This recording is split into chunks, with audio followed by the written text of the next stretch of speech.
stay red like this, and then when you're done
Good morning. The Subcommittee on Space and Aeronautics will come to order. Without objection, the Chair is authorized to declare recess of the Subcommittee at any time. Welcome to today's hearing, From Detection to Deflection, Evaluating NASA's Planetary Defense Strategy. I recognize myself now for 5 minutes for an opening statement. First, I want to welcome everyone to the Subcommittee hearing this morning. Thank you for joining us. This is a hearing focused on a very important topic, NASA's role in planetary defense and the detection of near-Earth objects, commonly known as NEOs. While not as high profile as other NASA missions, the planetary defense is one of the most important research centers that basically this was the highest priority of American citizens. The fear that is somehow, some way, our planet could be under duress due to asteroids or other objects that could hit the Earth. And in fact, a lot of the popular movies have been based on it, whether it be Armageddon, Deep Impact, and of course my favorite from 1980s, Thundar the Barbarian. So these are all risks that we face in a very serious way. And of course, the last couple of years, this has come to our attention with the NASA-funded ground-based telescope discovered that there was a near-Earth asteroid that was designated as 2024 YR, and initial estimates had it as high as a 3% chance of striking the Earth. Fortunately, subsequent observations and analysis have lowered that impact to less than 1/100th of 1%, but this is still a legitimate concern, and that's why we're here today. This isn't the first time we've made a discovery like this. Back in 2004, NASA identified an asteroid named Apophis and found that it was within roughly 20,000 miles of Earth in 2029, less than one-tenth of one-tenth of the distance to the Moon. This process highlights NASA's critical role in planetary defense. The 2005 NASA Authorization Act directed NASA to detect, track, catalog, characterize the physical characteristics of an estimated 90% of NEOs by 2020. While NASA has made progress toward this objective, much work remains. As of last September, NASA estimated it had only identified 44% of the estimated population of NEOs larger than 140 meters, less than half of its goal, but help is on the way. The NEO survey mission, the first spacecraft explicitly built to detect near-Earth asteroids and comets, is scheduled to launch by 2028. NEO survey offers an important capability as it uses infrared detectors to detect objects that would otherwise be difficult to find due to the glare of sunlight. I look forward to learning more about this key mission during today's hearing. However, NASA's efforts to extend beyond detection and identify NEOs. In 2021, NASA launched the Double Asteroid Redirection Test, also known as DART, a mission to research 2 asteroids that would fly in Earth's vicinity. Nearly 10 months later, DART successfully impacted the smaller asteroid, altering its orbit around the large one and providing key data. This mission demonstrated the feasibility of redirecting a NEO and proved out many technologies that could be pivotal in future initiatives. NASA's work in planetary defense has long enjoyed bipartisan support on the SST committee, and I'm optimistic that this will continue. I'm eager to hear updates on NASA's progress towards achieving this congressionally mandated mission. I also welcome the opportunity to hear about development of NEO Surveyor and the ongoing work of the Minor Planet Center in cataloging these objects. Thank you to each of the witnesses for being here today, and we look forward to a very productive discussion. And before we move on, I'd like to request unanimous consent to submit a letter from the Planetary Society for the record. Without objection, so ordered. And with that, of course, I want to recognize our outstanding ranking member, the representative from North Carolina, for her opening statement. And you are recognized, Ms. Fushi. Good morning, and thank you, Mr. Chairman, for holding today's hearing.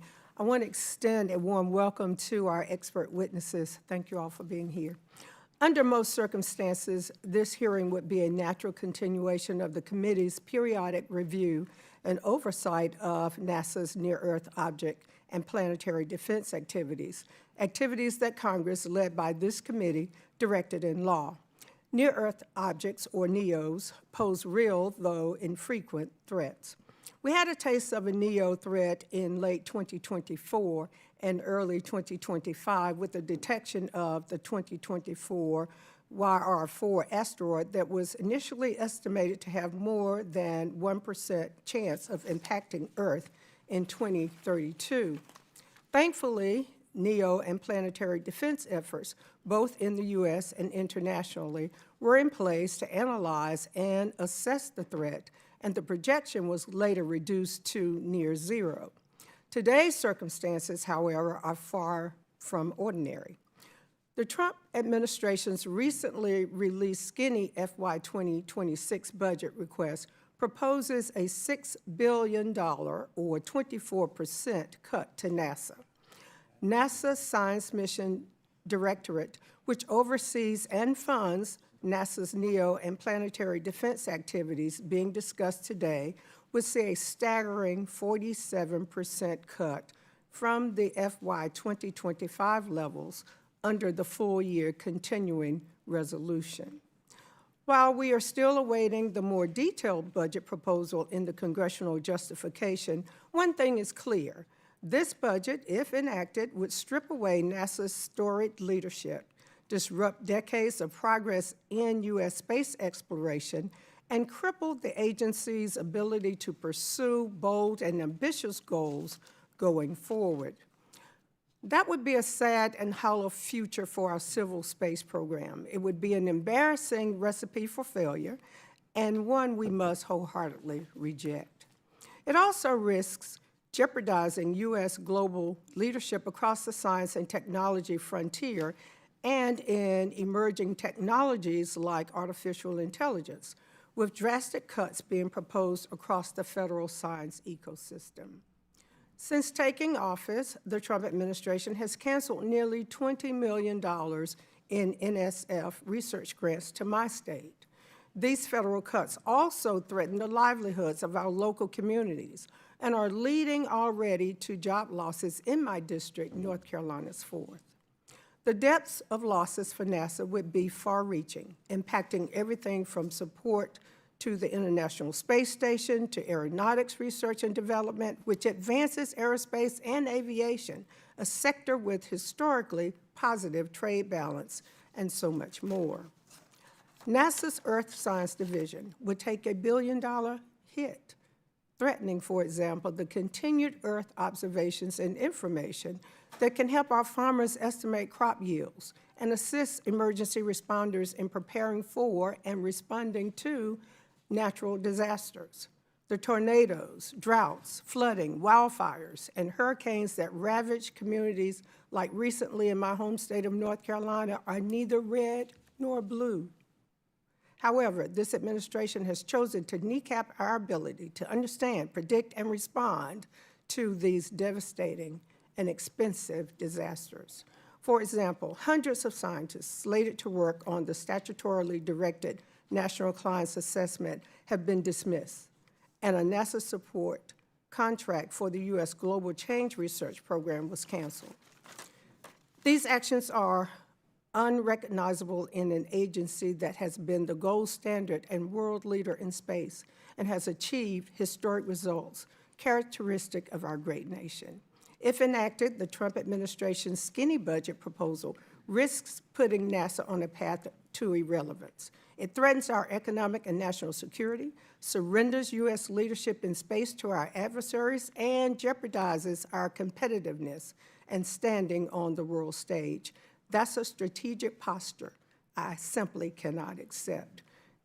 There is only one choice before us. We must preserve NASA's ability to inspire the next generation and to lead in all of its science divisions, aeronautics, low Earth orbit, and to the moon and beyond. We can only do so if we work together to provide NASA with the necessary direction and resources, and I commit to doing just that. I look forward to working with you, Mr. Chairman, and my colleagues on the committee to continue our bipartisan legacy of ensuring a strong, stable, and bold future for NASA. Thank you, and I yield back. Thank you, Ranking Member Fushi. Since Chairman Babin is not here, I would like to recognize our ranking member of the full committee for a statement. You recognize Congresswoman Lofgren. Thank you very much. You know, during my tenure as a member of the Science Committee, I've sat through occasional hearings the committees held on near-Earth objects, or NEOs, as we call them, risks that they could impact Earth, and NASA's progress in complying with statutory direction to detect, track, and characterize NEOs. Planetary defense, as with many of the challenges that our S&T capabilities help address, is a multidisciplinary interagency and international endeavor.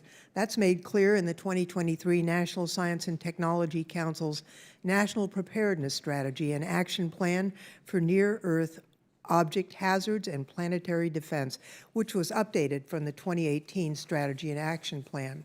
Now, while NASA is designated as the lead in many of the plan's actions, other agencies, including NSF, Department of Energy, Department of Homeland Security, FEMA, and Department of State are also named to lead on planetary defense actions in the Strategy and Action Plan. For example, NSF is to lead on an interagency assessment to explore coordinated development of existing and future deep space radar facilities and how they may be used for planetary defense.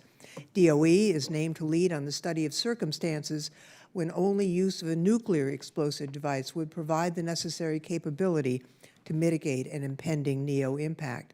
DHS's FEMA would lead on an impact risk data pipeline to inform decision makers on results from integrated modeling of potential impact threats. The Department of State would lead on engaging and informing foreign governments of the need for a comprehensive and coordinated approach to preparing for a NEO event.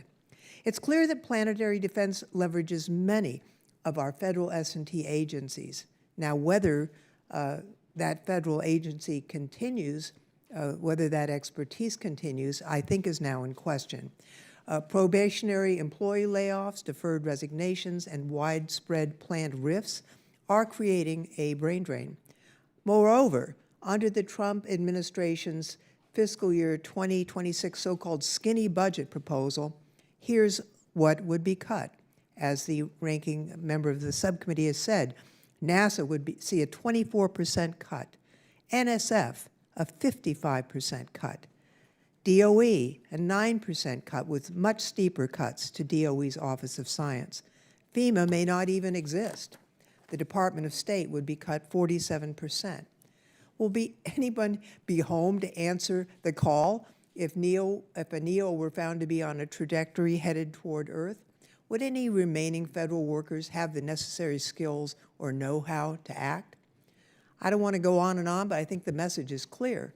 I hope this committee, as we've done on a bipartisan basis on countless issues over the decades, will roll up our sleeves together to reverse the dismantling of our science enterprise and reject the proposed cuts that pose long-term harm to this country. We owe it to Americans and to our grandchildren to ensure a safe, secure, and bright future full of opportunities and hard work for all. Thank you, Mr. Chairman, and I yield back. Thank you, Ranking Member Lofgren.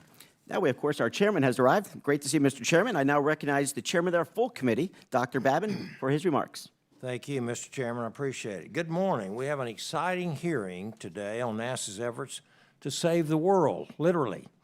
I also want to thank our witnesses that are here today. We're looking forward to hearing what you all have to say. But NASA's Planetary Defense Coordination Office, or PDCO, leads the United States' mission to safeguard the Earth from near-Earth objects, or NEOs, asteroids and comets that approach our planet. While most NEOs are harmless, those exceeding a certain size could cause catastrophic, even extinction-level impacts. U.S. efforts to detect NEOs began in the 1990s, but a major initiative was passed as part of the 2005 NASA Authorization Act.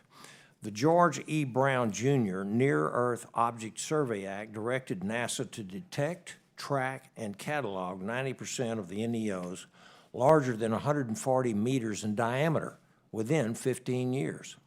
At that size, an NEO Earth impact could cause significant regional destruction. Nearly 20 years after the Act's passage, only 44% of the estimated NEOs larger than 140 meters have been identified. Despite being 5 years past the original deadline, many potentially hazardous asteroids have yet to be found. The world was starkly reminded of the importance of planetary defense in 2013 when a house-sized meteor exploded over Russia. The blast released energy equivalent to about 440 kilotons of TNT, more than 30 times the force of the Hiroshima bomb, shattering windows, injuring thousands, and causing millions of dollars in property damage in Russia. Because the asteroid approached from the direction of the sun, it was undetectable by ground-based telescopes and went untracked. The resulting explosion caught the world entirely by surprise. In the aftermath, this committee held a series of hearings to examine the risk posed by NEOs and assess NASA's progress under the George E. Brown Jr. Act. Given recent events, we believe it's timely to continue those efforts today. At the end of last year, NASA detected a new NEO that, at one point, had a 3.1% chance of impacting Earth in 2032. Subsequent observations have since lowered that risk well below 1%. Nevertheless, NASA's ability to detect the asteroid with 7 years of advance warning highlights the important progress in NEO monitoring. NASA has also made significant advances in testing mitigation technologies. The 2022 agency's Double Asteroid Redirection Test, or DART mission, if you all will recall, successfully collided with a small asteroid named Dimorphos, providing valuable data and proving that kinetic impact mitigation, or crashing a spacecraft into an asteroid, can effectively alter an NEO's trajectory. Finally, one of the most critical missions for planetary defense is NASA's upcoming NEO Surveyor mission, the first space telescope dedicated solely to planetary defense. Scheduled to launch in the fall of 2027, NEO Surveyor will enhance detection of asteroids regardless of their darkness or proximity to the sun, helping to close current detection gaps and meet the goals set by the Brown Act. Today, we will revisit NASA's approach to planetary defense, from discovering new NEOs to planning for potential interventions. We'll also hear about the process for maintaining the NEO catalog, developing models and simulations, and calculating the likely impact consequences. Finally, we'll discuss strategies for deflecting or disrupting a hazardous asteroid and the anticipated outcomes of such actions. Protecting our planet from threatening asteroids and comets must be a top priority for NASA, and I look very much forward to hearing from our witnesses today. Thank you, Mr. Chairman. I yield back. Thank you, Mr. Chairman, for your thoughtful word. At this point, we'd like to introduce our witnesses. Our first witness today is Dr. Nicola Fox, who serves as the Associate Administrator for NASA's Science Mission Directorate. Second is Professor Amy Mazur from the Department of Earth, Planetary, and Space Sciences at the University of California at Los Angeles. And our third witness is Dr. Matthew Payne, who serves as the Director of Smithsonian Astrophysical Observatory's Minor Planet Center. I'd like to thank each of you for joining us today.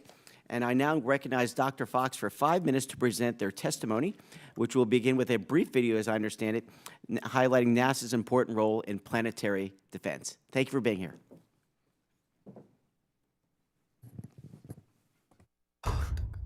Potentially hazardous asteroids can show up anywhere in the night sky at any time. Oh, this might be something. Oh, you guys, look at that. Right now, it is absolutely a potentially hazardous object. If you guys were going to be here for a discovery, a PHA is definitely what you want. Yeah. This is a big rock, yeah. What would an asteroid that is a kilometer in diameter, what would it do if it hit the Earth? That is likely to end human civilization.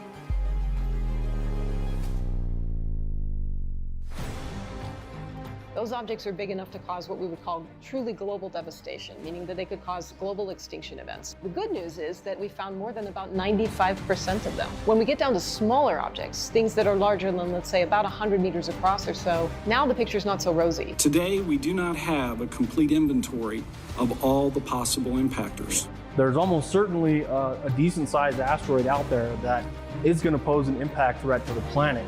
We're just trying to find it right now. And that is something that NASA and the worldwide planetary defense community has been endeavoring to do. There's a huge community of astronomers that start observing it. From all around the globe. Finding asteroids, tracking them, calculating their orbits. Asteroids don't care about international boundaries. It doesn't matter where the asteroid impacts. It affects, the entire humanity. In fact, anything alive on the Earth. I really like that I'm protecting the planet. Let's say we do find something that poses an impact threat to Earth. What next? The day is coming when Earth will get impacted. The dinosaurs went extinct because they didn't have a space program. We do have one. We can. So why stop there? We know it will happen. We just don't know when it will happen.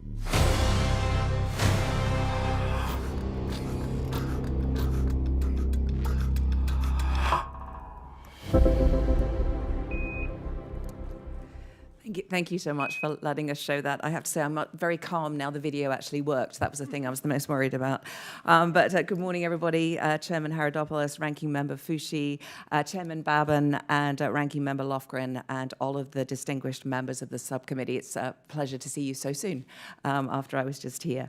So thank you so much for letting us show the video. As you saw in that quick video, that's the trailer for our newly released Planetary Defenders documentary, and it certainly will take you to the frontiers of asteroid detection, really in action with NASA's global team of planetary defenders. And as you can see, NASA is at the forefront of maturing asteroid detection techniques and ensuring Earth's safety from these cosmic threats. In December of 2024, as many of you have mentioned, NASA discovered an asteroid about the size of a 15-story building, which we called 2024 YR4, and that was discovered using the Atlas Sky Survey system in Chile. This asteroid continued to be monitored by NASA and the worldwide planetary defense community, and it was determined to have that 1% chance of Earth impact on December 22nd, 2032. Too many twos. While a 1% chance may have seemed low, it is rare for an object of this size to actually reach that level of probability. As NASA publicly updated the YR4's impact probability, we did that based on our understanding of evolving data, and we let the world see the science of planetary defense in action. By late February of this year, 2025, we'd collected enough data to actually rule out the significant impact threat for Earth for the foreseeable future, although the moon is still a little bit worried. The 2024 YR4 event underscores NASA's critical role in defending the planet from asteroid impacts using these early detection systems, also using advanced modeling and the international coordination, which is so important. NASA's been involved in finding and better understanding near-Earth objects, or NEOs, since 1998, and to date, the NASA-funded telescopes have been responsible for finding 96% of all NEO discoveries. Thanks to NASA's Planetary Defense Program, we do not know of any sizable object that has a significant risk of impacting Earth in the next 100 years. However, there are a lot more to be found. And that is why the agency is currently building the NEO Surveyor mission, a little model of it here for you. And it's confirmed to be launched by June of 2028, although we are ahead of schedule and hoping to get it up much earlier. It will be the world's first space telescope dedicated specifically to hazard asteroid detection. The mission will improve NASA's ability to discover and then to define the sizes and the orbits of the NEOs to understand the hazard they actually pose to us here at Earth. Finding those potentially hazardous asteroids remains a top priority for NASA's Planetary Defense Program. And our Planetary Defense Coordination, which of course is within the Science Mission Directorate, is the primary U.S. government entity responsible for finding, tracking, and characterizing potentially hazardous NEOs. The office not only collaborates with other federal agencies and international partners to guide the planning in the preparation for an actual impact threat, but it also works to bring asteroid deflection and mitigation strategies to fruition.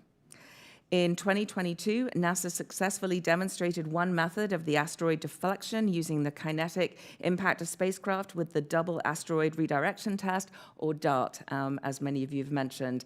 And it intentionally crashed into an asteroid to see if we could change the orbital path in space. It was really the first time that humanity had moved a celestial body in space, and it proved that an asteroid impact as a natural disaster could have humans' intervention, and it could be prevented with enough warning time. Continued U.S. leadership through NASA ensures the world remains prepared to detect hazardous objects early, understand their nature, and develop strategies to mitigate potential threats, turning what was once an unpredictable natural disaster into a potentially manageable and preventable risk. As you heard at the end of the video, an asteroid impact did wipe out the dinosaurs, but the dinosaurs didn't have a space program, and they didn't have NASA's Planetary Defense Coordination Office. We do. And so I look forward to NASA continuing to discover and innovate for the benefit and the safety of all, and I look forward to taking your questions today. Thank you so much. Thank you, Dr. Fox. I now recognize Professor Mainzer for 5 minutes to present her testimony. You're recognized. Thank you so much, Chairman Herodopoulos, and thank you, Ranking Member Fouché, for inviting me here, and to all the members of the committee for having me here to talk to you about this important topic. I'm Dr. Amy Mainzer. I'm a professor of planetary science at UCLA, and I'm also the lead of NASA's Near-Earth Object Surveyor mission, which you've been hearing about. Now, every day, about 100 tons of material from asteroids and comets rains down on our Earth, but we mostly see it as tiny little pieces of sand grain-sized material that appear as shooting stars to us. They're harmless, perfectly harmless. But we know from looking at craters on the moon and recent experience here on Earth that this isn't always the case. Sometimes asteroids are much more of a hazard. I've actually got 3 meteorites here from UCLA's world-class meteorite collection. This is a piece of Canyon Diablo. This was a fragment of a 50-meter sized asteroid that impacted the desert in Arizona about 50,000 years ago. And it was capable of blowing a mile-wide crater in the ground that is still there today. You can see it's quite heavy, solid iron. This object is called Allende. This is a very famous meteorite that represents the dark material that makes up a significant fraction of the near-Earth object population. And this is important because since it's so optically dark, it's made of carbon-rich material, this is hard to see. It's just dark. So this represents an important fraction of the population that we need to find. And finally, I have a piece here from the meteor that exploded over Chelyabinsk, Russia in 2013. This object was no bigger than the room that we're sitting in today, and yet it was capable of sending about 1,600 people to the hospital, mostly from flying broken glass. So these are not the objects that we need to really worry about because these are small. This is, in particular, a very tiny object, not capable of making a huge crater in the ground, but there are other objects out there that are much larger that we really need to pay careful attention to. And in particular, if they are even a little bit larger than the ones that I've shown you here today, it's not just an airburst that knocks out some windows or creates a crater in the ground that is, relatively small. Now we're talking about impacts that can actually wipe out an entire region, lay waste to a country, or devastate the planet. And this is something that we can do something about, actually. This is a natural disaster that is 100% preventable if we do our homework, if we take the time and trouble to do it. If we can find these objects far enough in advance, we can actually deliberately alter their orbits, but we need time to be able to do that. NASA has already demonstrated through its DART mission that we can deliberately change the orbit of an asteroid, but only if we know it is there and we have enough time to plan an effective mitigation strategy. So to that end, we are building the Near-Earth Object Surveyor Mission Telescope, and the objective is to create a space telescope that will sense the asteroids using infrared technology, heat-sensitive technology. The U.S. leads the world in building these kinds of detectors, and they are capable of spotting objects regardless of whether they are lighter colored or dark, like this one here, like Allende.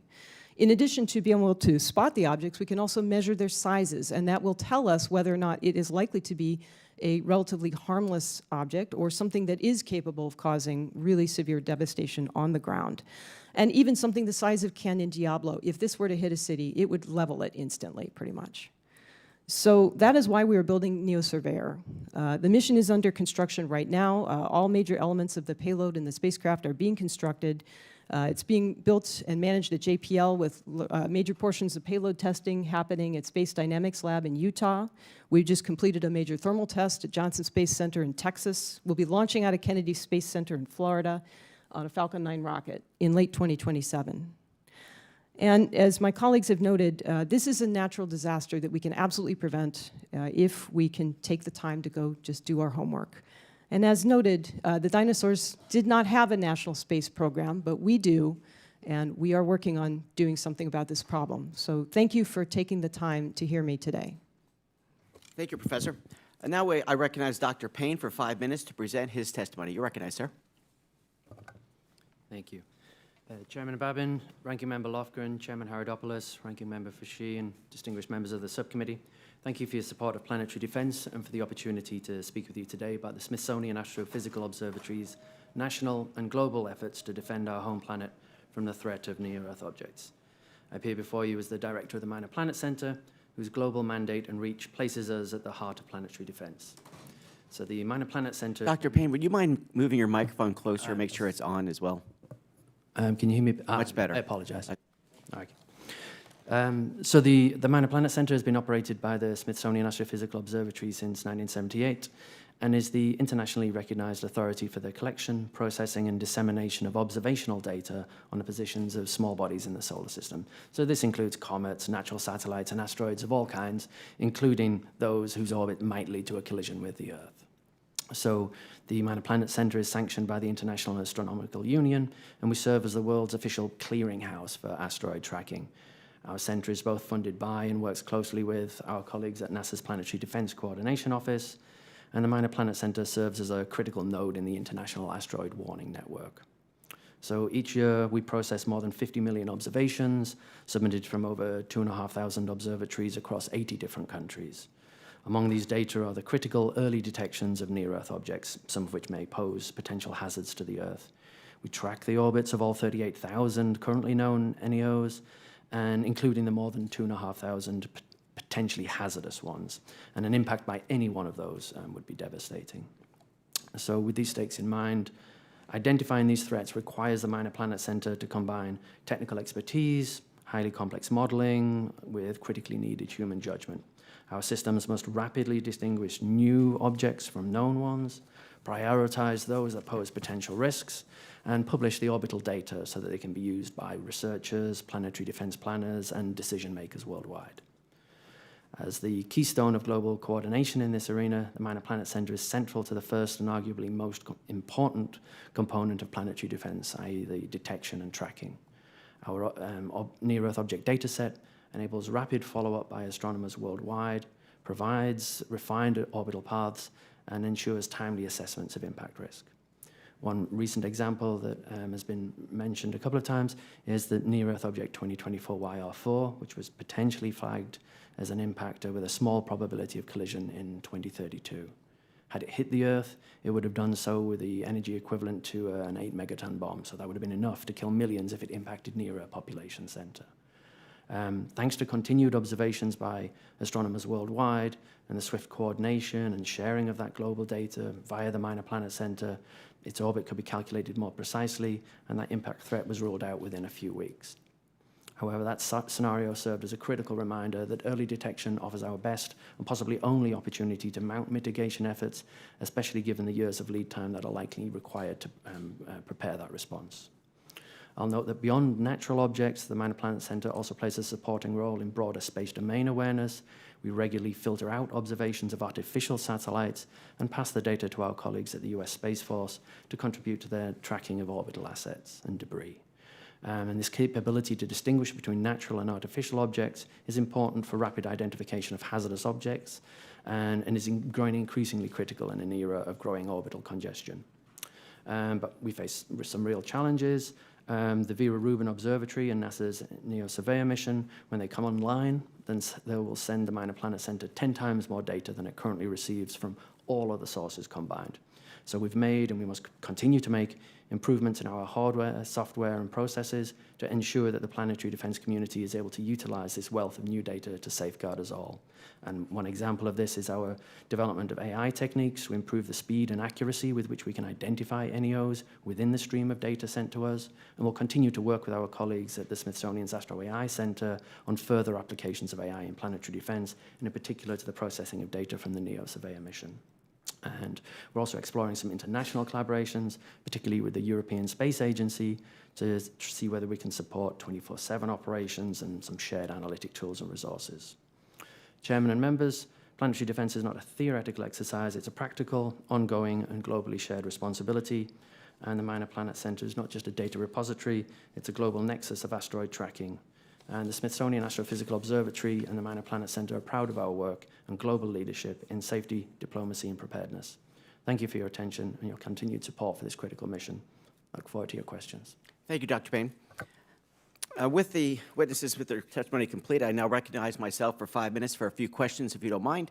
For Dr. Fox first, we've all heard about the Y4 scare just recently, and of course we're all pleased that the number went down from approximately 3% to less than, or almost zero.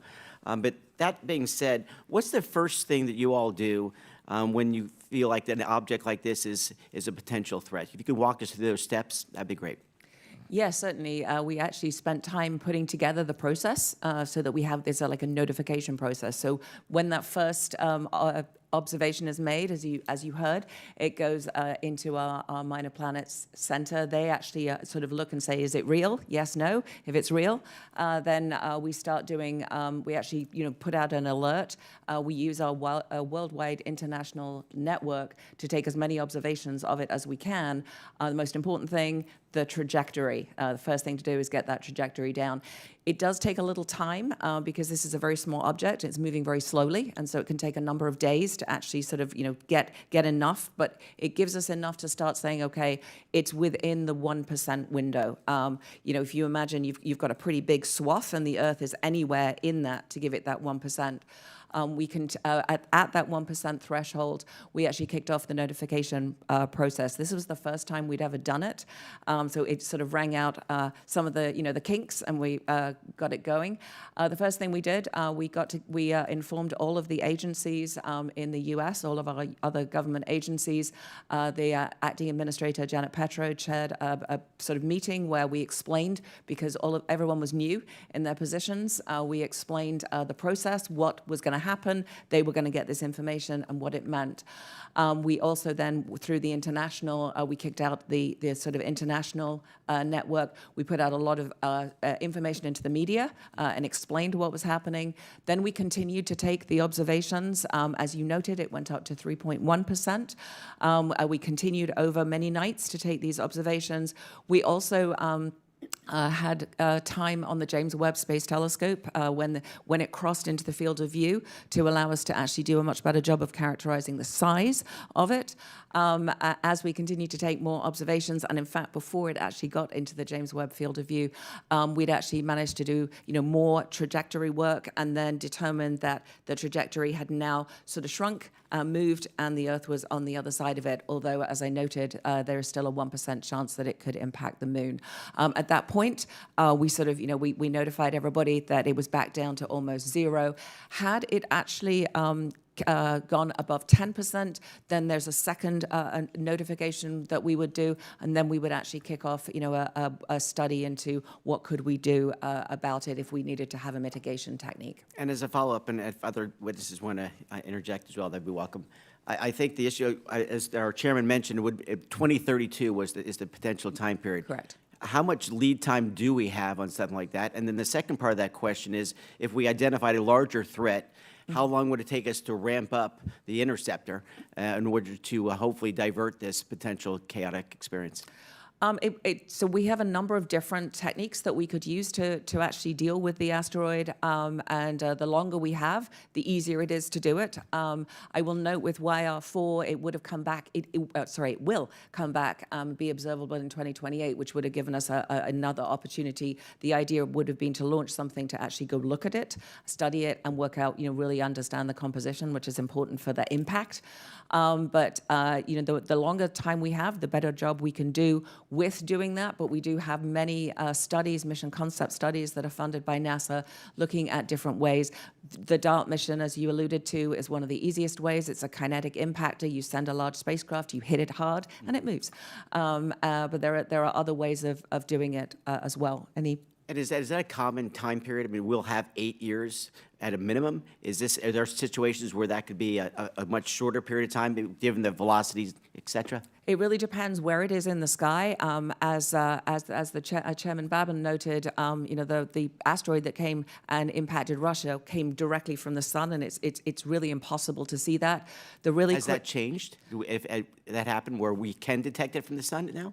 We still couldn't detect it if it was coming directly from the sun, but with NEO Surveyor, they can look much, much closer to the sun than anything in the ground can do. And as Amy noted, the fact that we can now detect them in infrared means we can do a much better job. We're not relying on sunlight kind of reflecting off them. We are actually looking at the heat signatures of them, and so we'll do a much, much better job and much quicker of identifying a lot more of these asteroids, giving us more time. But if they come directly from the sun, we still cannot see them.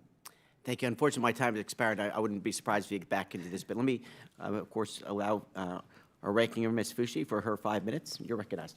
Thank you, Mr. Chairman. Dr. Fox, there are many questions I could ask about NASA's important responsibilities regarding NEOs and planetary defense. I'm more concerned, however, with the actions being taken by NASA today. To that end, Dr. Fox, did you direct or approve the cancellation of the NASA Support Services contract and task orders for the U.S. Global Change Research Program? I'm going to take that for the record so I can get you an answer on exactly how that happened. Well, do you agree with NASA's contract cancellations for USGCRP, which supports federal agency efforts related to the National Climate Assessment and the 7th International Panel on Climate Change? As a member of the executive branch, we follow all rules, all direction given to us in executive orders. Dr. Payne and Dr. Meinzer, your work takes place within research institutions and universities which have been under assault by this administration's actions. Can you share with us the impacts on your institutions, students, and research from the administration's efforts to freeze and defund science, including the drastic reductions being proposed for federally supported research and development? And how do they affect your work on NEOs and planetary defense? Okay, thank you for the question. So I'll just tell a personal story here. As a graduate student, I was funded by the National Science Foundation Graduate Research Fellowship and NASA's Graduate Fellowship as well. I was trained and did my PhD work at UCLA, where I learned how to build space telescopes because UCLA had a contract from NASA to build a mission for NASA. And so I was part of that, and that's how I got my training. It really does take decades to train scientists like me so that we're capable of executing a mission like the NEO Surveyor mission. And it's an important part of just how we're able to do these things. We really do have to have the investment and the time that it takes to learn the science to be able to do it well. So from my perspective, I would say investing in the world's in the world's scientists is in the United States is really important. I mean, basically, it takes a long time to develop scientists, and the U.S. has consistently invested in science and technology since the end of World War II, and I think it's really made the United States the envy of the world in terms of its capabilities. So I'm very grateful to have had the opportunities to do these things and to hopefully serve our country by building NEO Surveyor. Thank you. Dr. Payne? So currently the Minor Planet Center's funding via the Smithsonian is unaffected, and so we've been able to continue on with our work unaltered at present. So at the moment, things are fine. Thank you. Last year, I had the privilege of serving on the bipartisan AI task force, so I appreciate the opportunities and challenges related to AI. To that end, how can AI and machine learning be used to enable NEO detection and planetary defense? And what are the potential advantages of using those tools? And I'll ask that question of both of you. Yeah, thank you for the question. So the work that the Minor Planet Center has been doing in this area is to try and use AI techniques to leverage the vast amount of data that we already have on NEOs, asteroids, use that as a training set to help these AI models understand what does an asteroid look like that's harmful versus one that's harmless. And so once one's trained them, you can then use them to try and look at the data that's flowing into us to very rapidly and accurately pick out the NEOs from the data flow that's coming in. And so that's what our current work is doing, and we want to continue that work to build on that so that we can try and most accurately process the NEO surveyor data when that is presented to us. And on the detection side, we are working on developing our image recognition tools that will help scientists to basically quickly and easily discern legitimate detections of asteroids from noise. So essentially, it's an assistance tool that we can use to help better interpret and more quickly sift out the important real detections from things that are just noise or background objects. And finally, what resources, including funding, are needed to fully leverage AI and machine learning tools for these purposes?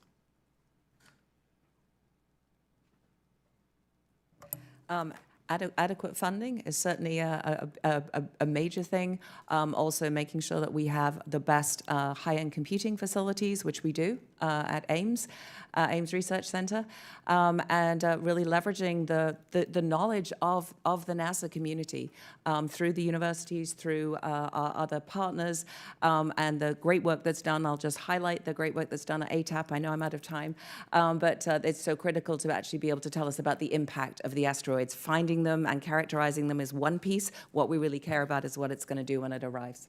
Thank you. Thank you. That's my time. I yield back. Thank you. And now we recognize our chairman, Dr. Babbitt from Texas, for his questions. We recognize Mr. Chairman. Thank you very much. Ground-based radar observations are a critical tool for tracking and characterizing NEOs. These observations allow NASA to refine NEO orbits and assess the risk of future Earth impacts. The Arecibo Observatory was an important radar astronomy asset for NEO tracking and characterization until it collapsed in 2020.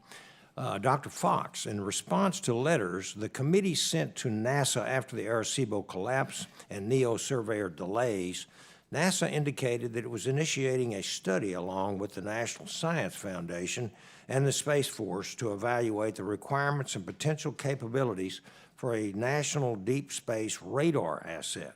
Was that study completed, and if so, can you share it with the committee?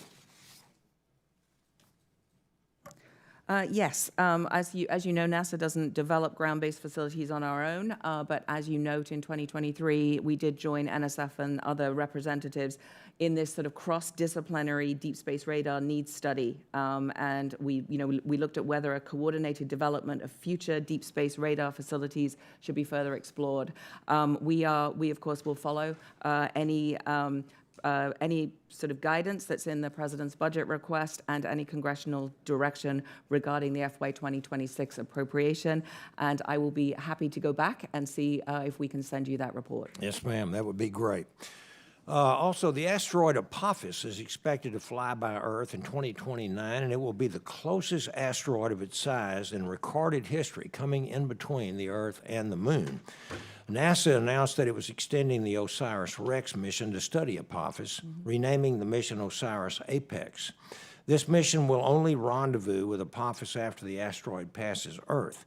And Dr. Fox, is NASA exploring future planetary defense missions after NEO Surveyor and DART, such as a rapid, low-cost mission to investigate Apophis before the Earth flyby? That's a great question. So I've got two answers for that, actually. One, we did do a study. We looked at a possibility of partnering with sort of non-traditional partners to be able to do that. We didn't find a viable path forward without significant budget input, budget from us that we actually didn't have. But I will note that actually APEX will start taking images of Apophis about 2 weeks before it actually does that closest approach. And so then it will over 2 months catch up with that asteroid. So we will have, even though they're going to be low resolution images, we're going to have some really nice images of like how the light and the brightness changes, which will give us a lot of information on how that asteroid changed as it comes within, in fact, within geosynchronous orbit. It's really close. You'll be able to see it.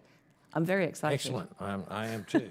Don't want it to get too close, though. Despite strong support from the scientific community for the mission, the Biden administration's FY23 budget request included only $39.9 million for NEO Surveyor, a significant decrease from the $174.2 million in the FY22 budget request. Further, despite NASA receiving $143 million in appropriated funds for the mission in 2022, NASA's 2022 spending plan redirected $33 million away from NEO Surveyor to other projects. Because of this, the launch date for NEO Surveyor slipped from 26 to no later than 2028, and the estimated mission cost has increased by over $1 billion. Dr. Meitzer, if NASA did not reduce this funding, could NEO Surveyor be ready earlier? And what impact would an earlier launch date have on a survey progress? Well, I will say that, yes, if we had received the funding, I think we probably would have launched earlier. But Dr. Fox can speak in more detail to NASA's budget profile there. But it's certainly true. The sooner we get on the sky, the sooner we can start finding asteroids. Amen. Okay, and lastly, the George E. Brown Near-Earth Object Survey Act directed NASA to detect, track, catalog, and characterize NEOs larger than 140 meters in diameter, with the goal of discovering 90% of the estimated population by the year 2020. And despite this direction from Congress, the survey has only identified 44% so far. NEOs under 140 meters are also capable of causing severe damage, however. And Dr. Meitzer, again, should NASA have a more aggressive goal for identifying NEOs under 140 meters, given the potential danger they pose? Thank you for the question. That is a very interesting idea. I mean, basically, yes, anything, as we saw here, anything above about 20 meters or so in diameter will probably make it through the atmosphere and can cause ground damage that's pretty severe. Like you said, Canyon Diablo here, this one was about 50 meters across, and this produced a mile-wide crater. So we know that that size threshold of somewhere between 20 to 50 meters is an object large enough to make it through the ground, through the atmosphere and create a crater.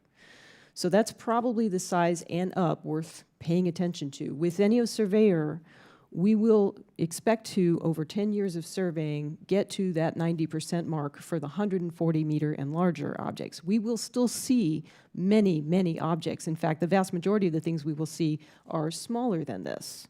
And I would expect that after about 10 years, we would see roughly half of the 50 meter and larger objects that we would call potentially hazardous in terms of their orbits. Great. Thank you, ma'am. I yield back, Mr. Chairman. Thank you, Mr. Chairman. I now recognize the ranking member of the full committee, Congresswoman Lofgren from California, for her 5 minutes. You're recognized. Well, thank you, Mr. Chairman. Before asking my questions, I would like to recognize someone who's here today, NASA's former chief technologist, A.C. Charania, who is in the audience. He was riffed from NASA, and I'm sad to say that NASA has lost his expertise. I'd like to follow up, Dr. Payne. Could you please explain how the data processing and modeling by the Minor Planet Center is then used by the teams at Ames and JPL to assess the threat of a potential NEO impact? Sure, thank you for the question. The approximate sort of process is that observatories around the world submit observations to the Minor Planet Center. We validate them, check that they seem to be correct. We incorporate them into our data set, and that data roughly involves fitting an orbit to the object as best we can. More data comes in, we get better and better orbits. That data is then freely published for anyone around the world to use, including groups such as the CNEOS group at JPL. And they will then take that, those observations and those orbital data, and they do refined calculations of the expected probability of impact, the expected date of impact, and the expected path or location of impact. Thank you. Dr. Fox, you mentioned the NASA Ames role on this. Could you tell us what we would lose if Ames weren't there to do this work? We would say if Ames were no longer able to do the assessment, then what we would lose is really the ability to give our sort of early expert advice to FEMA, which of course is then responsible for deciding where the perimeter is, what the response is to protect as much human life as possible. That's really what we rely on the expertise for Ames to do. Democrats on the committee have sent numerous letters to NASA asking for a whole variety of things, some directed to you, many not. We haven't received answers to any of them, I'm sad to say. So I'd like to ask you a couple of questions that I believe your lead, the NASA Science Mission Directorate. So I'd like to ask you just a few questions about that. NASA's annual omnibus solicitation for research grants, I think it's called ROSES, I believe is 3 months late and counting, and I don't think there's been communication from NASA to the research community on this issue since March of this year. I'd like to know whether you made a decision to pause or halt the issuance of new research grants, or whether you were directed by any DOGE-affiliated person, or whether that was recommended to you by a DOGE affiliated person to pause or halt the research grants. I'd like to know why NASA has not issued ROSES 25 omnibus solicitation. And finally, NASA has had an enacted fiscal year 2025 appropriation for more than 2 months. Is NASA spending the money it's actually been appropriated for 2025? Thank you so much for the question. Yes, we are spending our FY25 money in accordance with law. And as with the ROSES, I made the decision to pause the ROSES. I did want to actually await the skinny budget. The last thing I want to do is put out a solicitation and have a lot of people spend a lot of time actually writing proposals if it's something that we would have to withdraw. We're in the process of looking at actually making final edits to ROSES to put it in line with the presidential priorities, as well as what we're seeing in the president's budget for 26, as well as the continuing resolution for 25. We are finishing that up. My intention is to get that through final approval and out hopefully as early as the end of this month. Dr. Meinzer, how will the infrared observations from the NEO survey mission, which you lead, how is that going to really improve our ability to model the impacts? Help us understand that. It'll benefit us in a couple of ways. It'll help us find the objects, including the dark fraction of the population, which we think is sort of roughly 35 to 40% or so of the population. And it will also help us measure the sizes, because we can quickly convert the infrared fluxes into a diameter as soon as we get an orbit from the Minor Planet Center. That actually tells us a lot about how potentially hazardous something is, just because that's such an important component to the impact energy. Very interesting. Thank you, Mr. Chairman. I yield back. Thank you. I now recognize the congressman from Utah, Mr. Kennedy, for 5 minutes. Thank you, Chairman Herodopoulos and Ranking Member Fauci, for holding today's hearing on NASA's planetary defense. Thanks to the witnesses for coming. Dr. Fox, you're a perpetual witness. Thank you for continuing to return, in spite of the hard questions that we sometimes ask. As evidenced by the 2024 YR4 incident, we can't defend our planet from things we don't see coming. These collision events have the potential to threaten life, cause devastating destruction to critical infrastructure, and cost millions of dollars. For all of these reasons and more, the work of NASA, the Minor Planet Center, and the International Asteroid Warning Network and other partners is very important. It's vital that we as Congress support the work that you and others are doing. I'll start with Dr. Payne. I was very interested in your testimony. You said 2,500, I think you said 2,500 employees in 80 countries are involved in this very integrated network throughout the world. And given the global nature of this threat, the planetary defense strategy really does call for coordination amongst all of those entities. Could you speak, Dr. Payne, to how your respective organizations help share data for newly discovered NEOs and how we coordinate a rapid response as these worldwide threats are recognized and need to be mitigated? Thank you for the question. So the observatories that send data to us are a mixture of amateur and professional, spread all around the world. And we initially validate them to make sure that they sort of meet performance standards, and then after that, they are free to submit data to us. So anyone from around the world can do so. Once they send that data into us, the Minor Planet Center validates it and ascertains whether or not it seems to be something that's an NEO or potentially hazardous one. We publish that data on our NEO confirmation page. There's a data set that then anyone around the world can interact with. They can use that for free, and they can then plan their own observations to try and contribute to these global efforts to refine the orbit, get better data that then comes back to the Minor Planet Center, and our data set grows and is made available to centers such as the JPL, CNEOs group, who can do the detailed orbital calculations. But there are other equivalents around the world, say ESA funded, that also contribute. All hands on deck. I love it. Thank you very much for bringing that. It's a nonpartisan issue and a non-country-based issue. It's a worldwide issue, and it's really good to see us working together on that. Dr. Fox, I was interested in pointing out the asteroid Apophis will make a close flyby to Earth in 2029, as we've talked about. Part of NASA's planned observational campaign for Apophis includes repurposing the OSIRIS-REx spacecraft to conduct post-flyby analysis of the asteroid.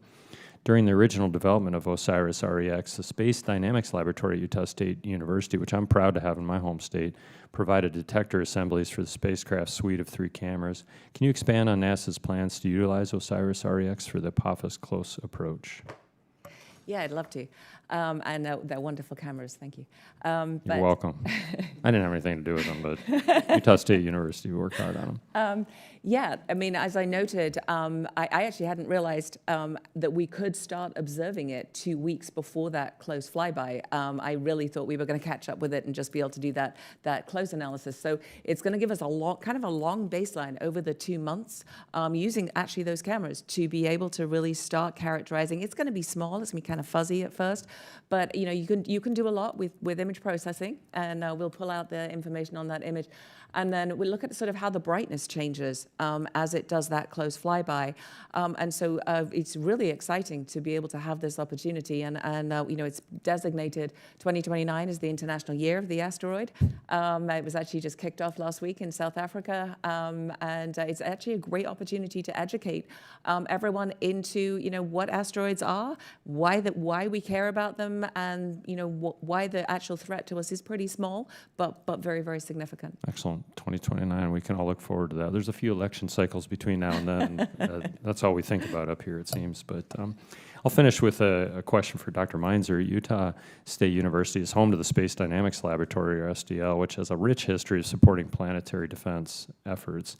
The laboratory built, tested, and provided mission support for the NEO-WISE spacecraft, which until its recent retirement provided valuable NEO characterization capabilities.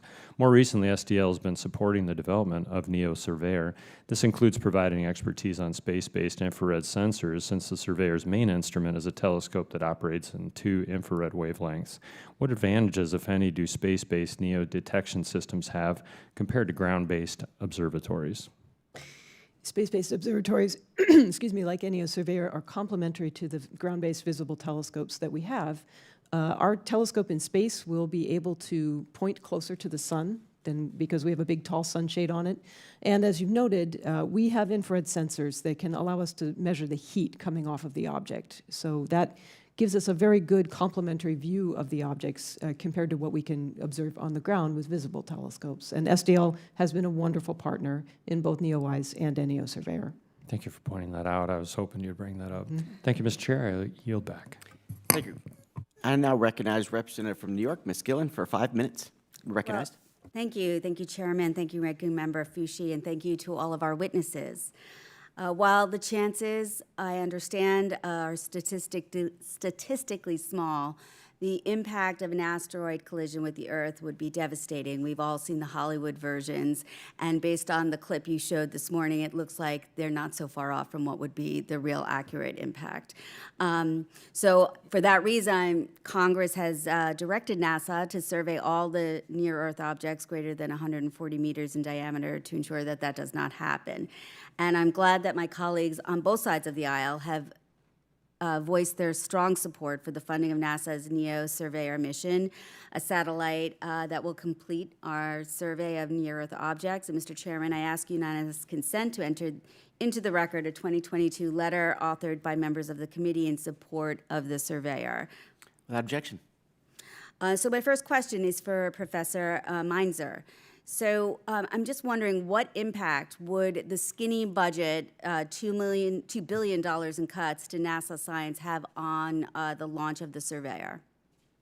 Yeah, thank you for the question. So we have not seen the details of the budget yet, and I'll defer to Dr. Fox here, who probably knows more than I do. From my perspective, we do not know the impact yet. Okay. Thanks. Welcome back, Dr. Fox. Nice to see you again. If you would answer the question, that would be helpful. Thank you. Yeah, we are looking forward to receiving the full President's budget request. As you note, we've only seen the skinny budget. There's only 2 missions that are highlighted in that. So we are awaiting the arrival. We've had, as I noted, no direction to take any action based on the 26 skinny budget. NEO Surveyor is well funded. They're really pleased to say that they are on schedule. They are within the budget that we confirmed them when they had their confirmation review in 2022. And despite the devastating fires that happened in California, the amazing team at JPL actually only lost not really just about a month of schedule due to that. So that does put the telescope on the critical path, but something has to be on the critical path. You know, you're the last child out of the house dictates what time you get to school. And so something has to be on the critical path, and it just happens to be the telescope. But everything really looking great. And if you have a chance to visit JPL, I know they'd love to show you the telescope. I had the privilege of seeing it just a few weeks ago. Oh, I would very much enjoy that. So what else are there other things that we can do to ensure that NEO Surveyor stays on track for a 2028 launch? We totally appreciate the support. I mean, you noted this bipartisan support. You know, if we can't all unite on a large chunk of rock hurtling towards the planet, what are we going to unite on? You know, and I really do appreciate the bipartisan support that we get. I actually appreciate the bipartisan support that we get for NASA science. I'd like to thank each and every one of you for that. You recognize the importance of what we do and the inspiration that we provide, and so really keeping up the support and helping us as we talk about the importance of planetary defense. You know, and again, just really appreciate your support.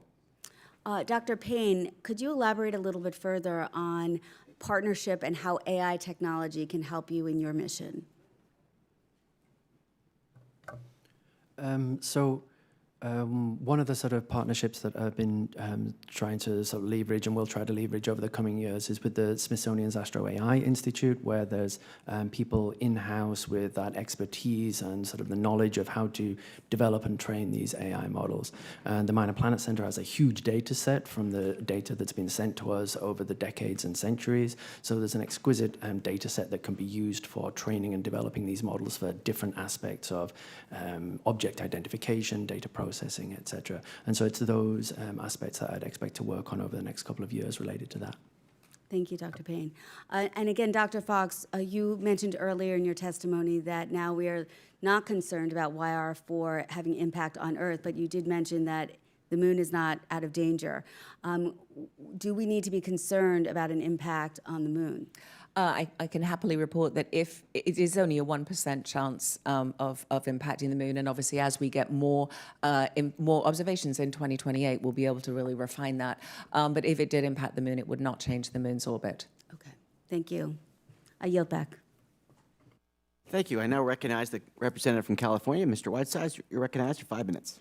Thank you, Mr. Chair. I want to start by thanking you and the ranking member for holding this hearing. This study of asteroids and the potential threat to Earth is of high importance to the United States and to humanity at large. When I served as Chief of Staff of NASA over a decade ago, I strongly advocated for greater funds for research and missions in this subject area. The U.S. is the unquestioned leader in asteroid studies, and with the success of the DART mission, is also the only country that has demonstrated the ability to modify the orbit of an asteroid body. I'm also super proud to have many JPL employees who live in my district who are now working on Dr. Meinzer's mission. One of our witnesses represents the Smithsonian's Minor Planet Center, which in my opinion is one of the best investments that the federal government makes. It is truly a world-leading center of monitoring asteroids, and its budget of whatever it is, $3 or $4 million must be protected. I think, in fact, a very reasonable question is whether NASA should, in fact, be spending more money on asteroid monitoring and defense, given the catastrophic risk to our country and civilization. My estimate is that over the past decade, the per-year average spend on asteroid research and defense at NASA is on the order of 1% of the agency's budget. So I think that might be a conversation that we can have over the coming months. However, as several members have mentioned already, our leadership in this area, like so many areas of space and earth science, are under threat now from the proposed cuts to NASA's budget, as well as the budgets of other science agencies like NOAA, NIH, NSF, and NIST. We must continue to fight this budget and make our voices heard on why such cuts threaten our families' health, our national security, and our future economic prosperity. I'm encouraged by the words of members of both parties on this committee that such cuts should receive active debate in Congress per our constitutional responsibilities. So I'm just going to dive into a couple quick questions. So Dr. Fox, I have a few questions about scientific integrity and public access to data, publications, and other end products of federal research funding, which are governed by numerous laws and regulations, including NASA's own Organic Act, which directs the agency to, quote, provide for the widest practicable and appropriate dissemination of information concerning its activities and the results thereof, end quote, and the Evidence-Based Policymaking Act. There have been reports at federal science agencies of archives being taken down and of challenges with the renewal of contracts to store data. I am deeply concerned, whether through intentional action or frankly incompetence, irreplaceable digital archives that store government-funded science data will be lost or corrupted. What is NASA doing to make sure that this does not occur inside the agency, and what can you do to support science archives in other agencies, potentially like NOAA? Maybe, 30 seconds to a minute. Thank you so much for the question. Obviously, scientific integrity is part of what we do. It's the responsibility of every one of our scientists. For the data storage, we take very seriously our data archiving. We've put a lot of effort in the last few years in modernizing our data archiving to ensure that the data are open and accessible for everybody. We continue to do that. We've had no change in direction for putting that emphasis onto preserving every bit of our data, and we will continue to do that. Thank you. Will you commit to informing this committee in advance if you're directed to do anything that would lead to the loss of government science data archives, whether climate data or otherwise? If we receive any direction, that would be part of an executive order, and that I assume will be available to everybody.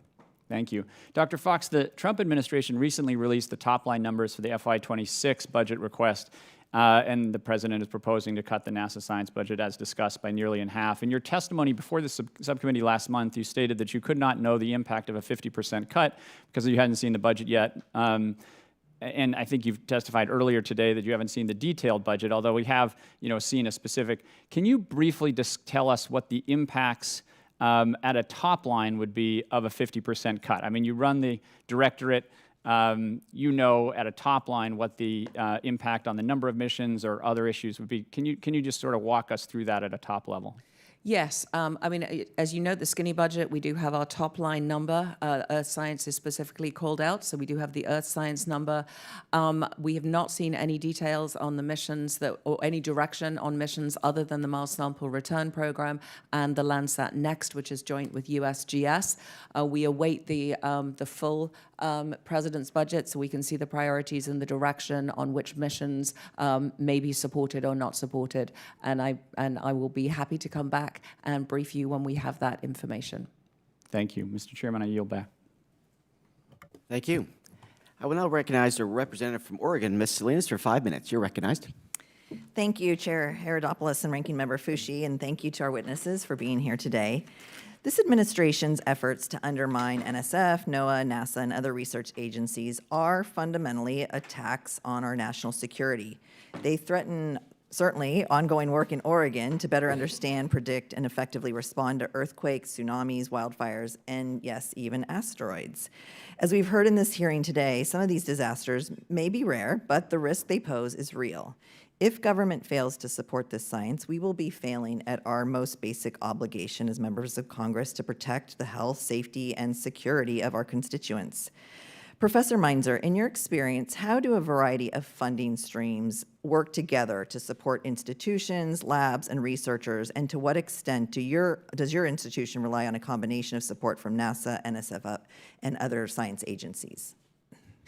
Well, I can't speak for the university I work for as a whole, but I can definitely say that, just in general, as a scientist, it's important to have sustained funding for these topics because, as I mentioned earlier, it really does take decades to train scientists like me, and to keep the U.S. in its current leadership position in science, I think continued investment is incredibly important for universities, for federal labs, national labs, as well as companies. Just basic research, it really takes time sometimes to pay off in terms of tangible products in our everyday life, but it's so incredibly important, and the U.S. is unquestionably a leader in science and technology, and we want to stay that way.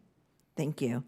Dr. Fox, how are you coordinating with partners across federal science agencies, to ensure that we will have the capacity at research institutions and in the scientific workforce to conduct robust NEO research should your agency see such drastic funding cuts as we've discussed today? Yeah, as we noted, NASA really leads at not just the U.S. but leads the world in this particular field of planetary defense. We will continue to work across government, and we will work across with our international partners, using every resource available to us to be able to continue the U.S. leadership of planetary defense. And are other countries ready and available to step up should we have a drastic funding cut?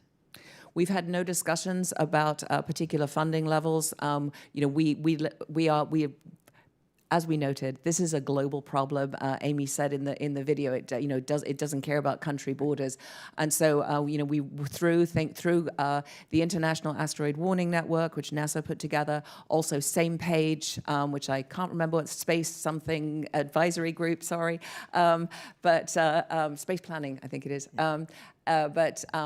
We'll continue to work with them. And we use everything available, and whatever funding that we have for planetary defense, we always put to great use. Thank you.